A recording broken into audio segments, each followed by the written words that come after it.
Welcome back. Thom Hartmann here with you. Are we watching a slow-moving coup or a fast-moving coup, actually? I mean, it's been, what, 9 days, 10 days now into the Trump presidency? Mark in Surprise, Arizona. Well, that was unintentional. Hey, Mark, welcome to the program. How are you? Good. Thank you. Love the show. Love the station. Thank you. I want to talk about a potential outside threat to the United States, and start with put it in historical context. Talk about Bismarck for a minute. You know, he unified Germany by waging 3 quick wars, the last of which was the Franco-Prussian War. This is the Iron Chancellor of Prussia. This was in the 1880s, wasn't it? 70s. So 1870s. I think that last war was 1870 to 71. Okay. That was the third of those 3 quick wars. Beat up France pretty quick and unified Germany. Right. So Bismarck flipped his strategy 180 from war to peace, went across the continent forging a series of alliances, treaties, and pacts in an effort to isolate France, fearing retribution. Well, he also put into place a single-payer healthcare system, which made him very popular, and that was in the 1880s. Yeah. But back to you, Mark. I'm sure you're right about that. I mean, it's very strange because, national and socialism. But anyhow, back to you. Mark, you're giving us a history lesson here. I love that. No, just to bring up a current fear I've been having.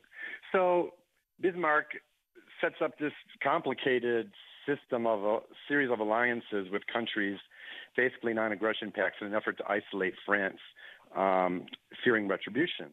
So Wilhelm I dies, Wilhelm II takes over, fires Bismarck, puts in his place a chancellor that doesn't like Slavs too much. He lets the treaty with Russia lapse. Russia immediately makes overtures to France, and the alliance system begins to unravel. And if you recall from every history textbook, the alliance system is one of the 4 major causes of World War I. Right. So I think about Trump closing the door on Mexico, opening the door to Russia, and I see Putin playing him and making overtures to Mexico and gaining influence in our hemisphere as a result. And it's just something I think about all the time. You see Russia making overtures to Mexico? I don't, and I wanted to get your thoughts. I don't see it, but it's a thought I have. Yeah. I honestly don't know, and I'm, on the one hand, I get it that there's a level of autocracy in Russia that is not something that we would tolerate here in the United States.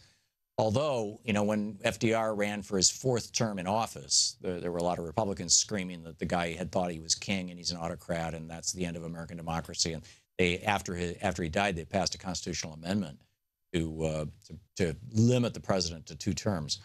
But Putin is functionally in his 3rd term.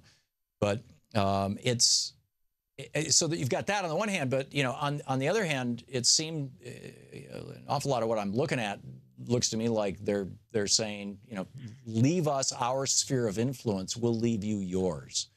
And in other words, don't put NATO troops on our border. And that was the deal that Gorbachev had made first with Reagan and then with Bush. And that deal got broken by Clinton and by moving NATO into farther to the east in Europe. And that's the thing I think that has them more freaked out than anything else. But pretty much most of what I know about that I learned from Steve Cohen on this program. So I would refer you to some of the YouTube conversations with him on that. But anyhow, Mark, I got to move along. Thanks for the call.